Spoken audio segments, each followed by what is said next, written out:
Hi, everybody. This is Silvio Canto in Dallas, Texas on Tuesday, November the 14th. Welcome to our video commentary.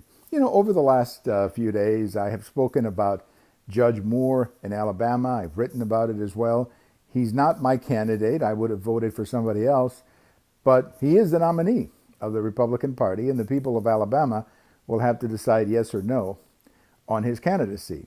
Now, of course, his candidacy is right now under a lot of trouble because of a newspaper article that cites some women alleging inappropriate behavior back in 1979. Apparently, the accusation is that Judge Flanagan, who was a man in his 30s back then, was inappropriately touching some teenagers back in that time. Obviously, that would be unacceptable if he did that. But the other thing that is unacceptable to me is the fact that we're digging up these stories 38 years later. I just don't think that's good for anybody. It's unfair on Judge Moore.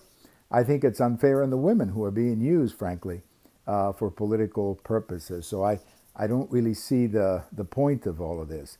But there's a very interesting article that came out today by a lady named Kathleen Flanagan. I don't know this lady that well, but she wrote an article over at The Atlantic, and it's called The Reckoning of Bill Clinton.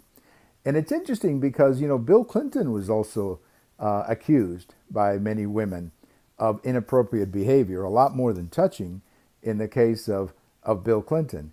And many of the women who accused Bill Clinton, I remember going through all of this back in the late 90s, were never really given the attention or the respect that these women, in the case of Judge Moore, are getting. I mean, I don't ever remember an article in the Washington Post to this detail alleging what or saying about what these women had talked about with Bill Clinton. So it is kind of a weird situation because I think somebody like me, I don't really want to go back and relive the whole Clinton scandal again. I mean, I think we had enough of it the first time around.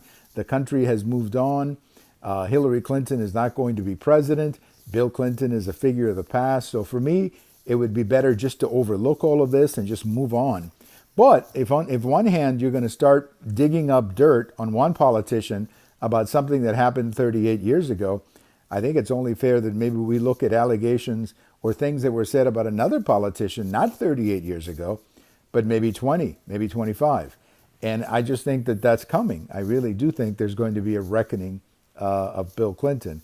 Is it good for the country? No. Again, I'm not a fan of Bill Clinton, but I don't really want to go through all of this all over again. It was pretty bad the first time around.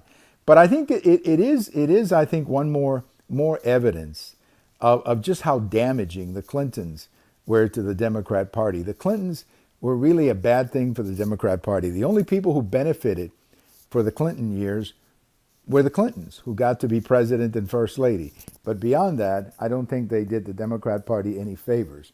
And when you look at them now with the foundation and all these other allegations of corruption, I think the sooner the Clintons go away, the happier Democrats are going to be. And again, as a Republican, I love to see the Clintons under the spotlight, but I think a lot of Democrats are probably wishing the Clintons would go away and go away very fast.